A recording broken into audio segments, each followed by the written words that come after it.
Hello नमस्ते, स्वागत छ हजुरहरूलाई नेपाल N.O.S स्कुल च्यानलमा। आज हामी BBS सेकेन्ड इयरको मार्केटिङ पढ्न जाँदैछौँ है त, जसमा आज हामीले हेर्ने भनेको च्याप्टर 6 मा हाम्रो के छ त प्रोडक्ट डिसिजन होला है त।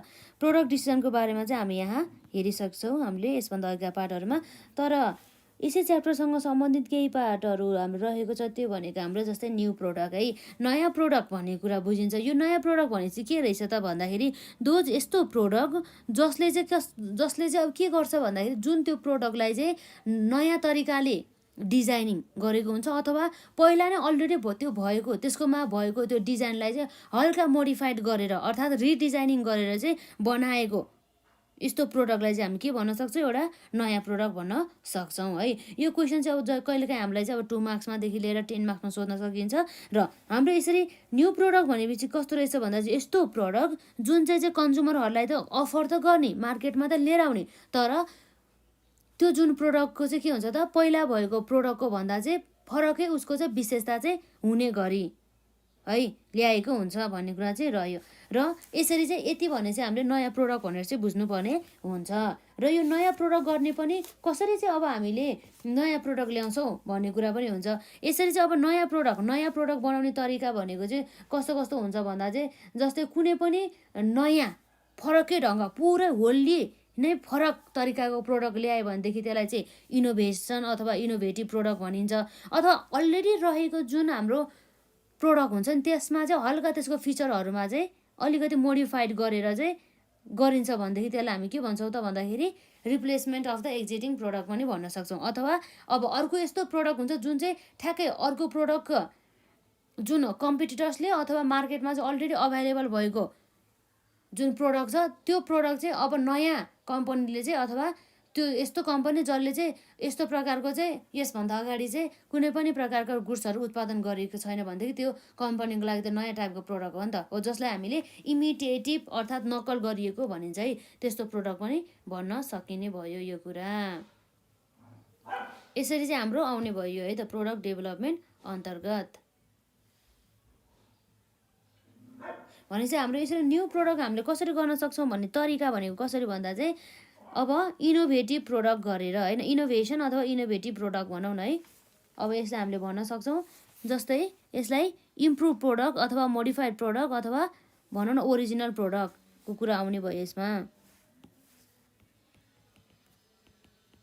ओरिजिनल प्रोडक्ट र अर्को आउने भनेको हाम्रो इम्प्रुभ प्रोडक्ट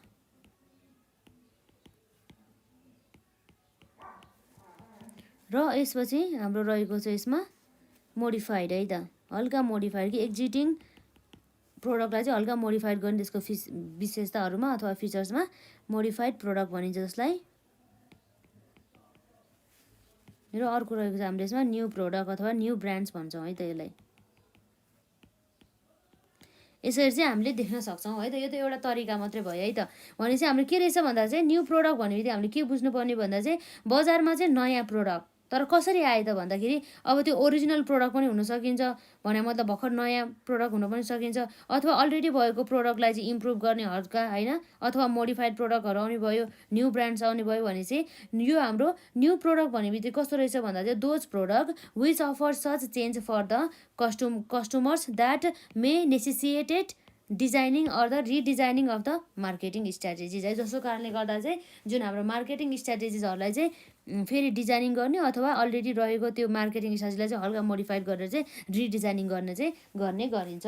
यो चाहिँ अब हामीले प्रायः जस्तो चाहिँ यस च्याप्टरबाट चाहिँ 15 मार्क्सको लागि एकदम इम्पोर्टेन्ट क्वेसन हो है यो।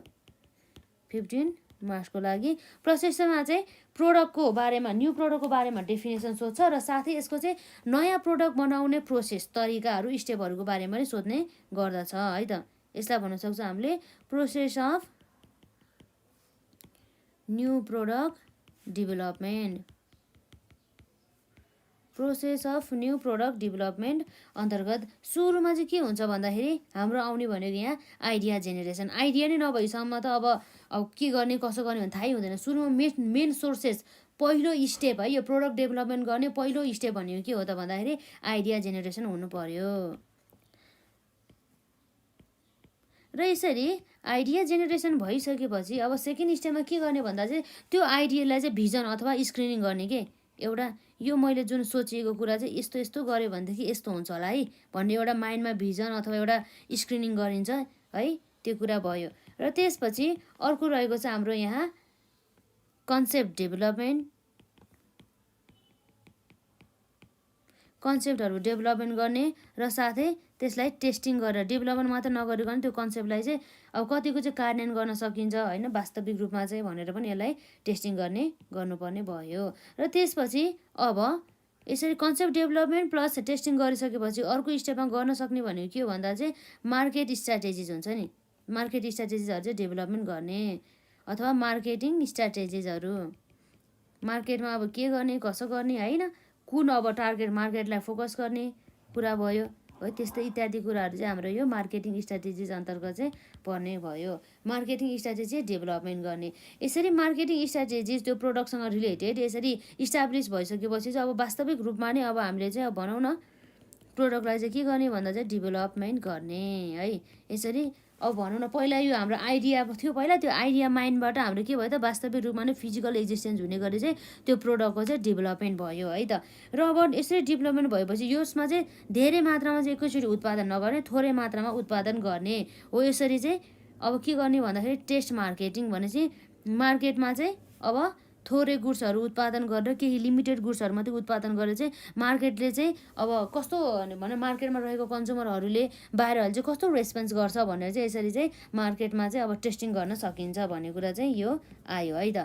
र अब यसरी टेस्ट मार्केटिङ पछि अब हाम्रो लास्टमा अब मार्केटमा चाहिँ यो गुड्सहरू चाहिँ सबैले चाहिँ अब रुचायो, यो गुड्सलाई चाहिँ सबैले राम्रो रहेछ भनेर चाहिँ यसरी मार्केटमा चाहिँ मजाले यसको चाहिँ मार्केटमा चाहिँ यसले प्लेस अथवा ठाउँ बनाउन सक्यो भनेदेखि बल्ल लास्टमा चाहिँ कमर्सियली रूपमा चाहिँ होइन अब भनौँ न व्यावसायिक रूपमा चाहिँ उसले चाहिँ यो प्रोडक्ट चाहिँ अब के गर्छ त उत्पादन गर्दै बेच्ने गर्दछ है। यति कुरा चाहिँ हुने भयो। यसलाई भने के भन्दा भन्दाखेरि यसमा कमर्सियलाइजेसन भन्ने कुरा भयो त। कमर्सियलाइजेसन भन्ने बित्तिकै हाम्रो के भयो भन्दाखेरि व्यावसायिकरण जस्तै कुरा भयो है त है, यो कुराहरू भयो। अब यसरी चाहिँ हाम्रो चाहिँ एउटा यो कमर्सियलाइजेसन भने चाहिँ यसले वास्तविक रूपमा चाहिँ यसले चाहिँ ल अब यो प्रोडक्ट चाहिँ अब हामी निरन्तर रूपमा चाहिँ मार्केटको लागि बनाउँछौँ है भनेर चाहिँ यो स्टेपसम्म पुग्छ कि यसरी चाहिँ कुनै पनि एउटा चाहिँ नयाँ प्रोडक्ट चाहिँ के हुन्छ त डेभलपमेन्ट हुने रहेछ भने चाहिँ हाम्रो के रहेछ भन्दाखेरि यो प्रोसेसहरू चाहिँ हाम्रो स्टेप वाइज हुनुपर्छ है, लाइन बाई लाइन हुनुपर्छ। Process of the new product development है, जुन चाहिँ हाम्रो 2 मार्क्सको लागि पनि 10 मार्क्सको लागि पनि प्लस 15 मार्क्सको लागि पनि एकदमै इम्पोर्टेन्ट क्वेसन चाहिँ पर्ने हो त, इम्पोर्टेन्ट क्वेसन चाहिँ रहेको छ है त। Process of the new product development अन्तर्गत हाम्रो सुरुमा के हो भन्दाखेरि आइडिया जेनेरेसन, आइडिया स्क्रिनिङ है, आइडिया जेनेरेसन, आइडिया स्क्रिनिङ र त्यसपछि रहेको छ हाम्रो concept development and the testing, त्यसपछि रहेको छ मार्केटिङ स्ट्राटेजी डेभलपमेन्ट र प्रोडक्ट डेभलपमेन्ट कुरा आयो र टेस्ट मार्केटिङ कुरा आयो र कमर्सियलाइजेसनको कुरा आयो है त। यो कुराहरू भयो हाम्रो लगभग। र यसपछि अब के हो भन्दाखेरि अब हामी यहाँ हेर्न सक्ने भनेको अब हामीलाई जुन अब 15 मार्क्समा अर्को यो च्याप्टरबाट चाहिँ अरू कस्तो टाइपको क्वेसन सोध्न सक्छ भन्दा चाहिँ हामीलाई चाहिँ प्रोडक्टको चाहिँ लाइफको चाहिँ साइकलको बारेमा चाहिँ सोध्ने गरिन्छ है त। त्यसको बारेमा पनि हामी यहाँ हेरिहालौँ, जसमा चाहिँ के छ भन्दाखेरि अब हामी यहाँ हेर्न सक्छौँ जुन हाम्रो रहेको छ प्रोडक्ट लाइफ साइकल है त।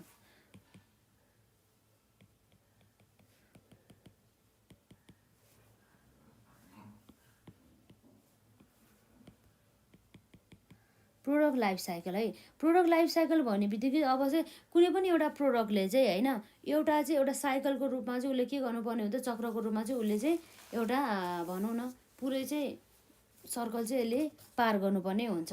अब त्यसको अब स्टेजेस हुन्छ कि प्रत्येक प्रोडक्टको चाहिँ अब कुनै पनि मानिसको चाहिँ लाइफ भएको जस्तै गरेर चाहिँ यो कुनै पनि प्रोडक्टको पनि एउटा के हुने गर्दछ त लाइफ हुने गर्दछ है।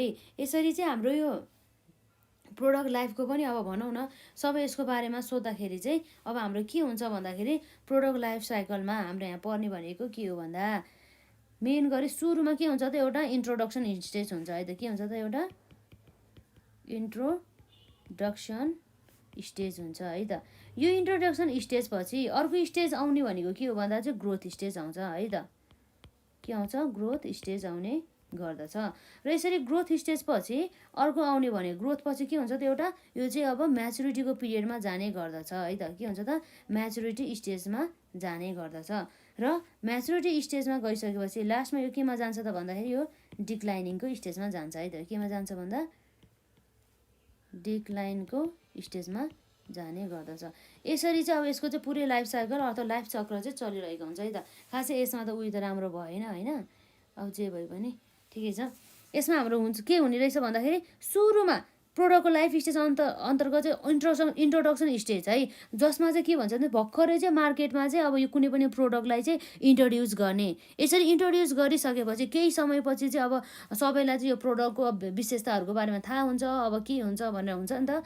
अब यो युटिलिटीहरूको बारेमा थाहा हुन्छ, कति मान्छेहरू चाहिँ अब इन्ट्रेस्टेड हुन्छ त्यो प्रोडक्टहरू युज गर्नको लागि है। त्यो प्रोडक्टहरू के हुन्छ भन्दा चाहिँ इन्ट्रोडक्सन स्टेज पछि चाहिँ अब के हुने भयो त ग्रोथ स्टेज आउँछ। ग्रोथ हुँदै गर्छ नि त, अब सबैले चाहिँ बिस्तारै बिस्तारै यो प्रोडक्टको बारेमा थाहा हुन्छन्, किन्दै जान्छन् है। यसरी ग्रोथ भइसकेपछि उनीहरू सबैले यो मार्केटमा चाहिँ यसले पुरै चाहिँ अब आफ्नो हक जमाउँदै गयो, त्यसलाई भन्छ म्याचुरिटी स्टेज। यो म्याचुरिटी स्टेजमा पुगिसकेपछि प्रोडक्टमा चाहिँ भनौँ न धेरै मात्रामा चाहिँ यो प्रोडक्टको चाहिँ बिक्री हुने गर्दछ हाई मात्रामा। त्यसरी प्रोडक्टहरू बिक्री गरेर चाहिँ यसरी अर्गनाइजेसनले चाहिँ प्रफिटहरू चाहिँ आर्जन गर्दछ। र यसरी लास्टमा म्याचुरिटी धेरै स्टेज भइसकेपछि अब कम्पिटिटरहरूले अब अर्को नयाँ नयाँ प्रोडक्टहरू ल्याउन सकिन्छ। कुनै समयपछि यसको पनि अब लाइफ जाँदै गर्छ है।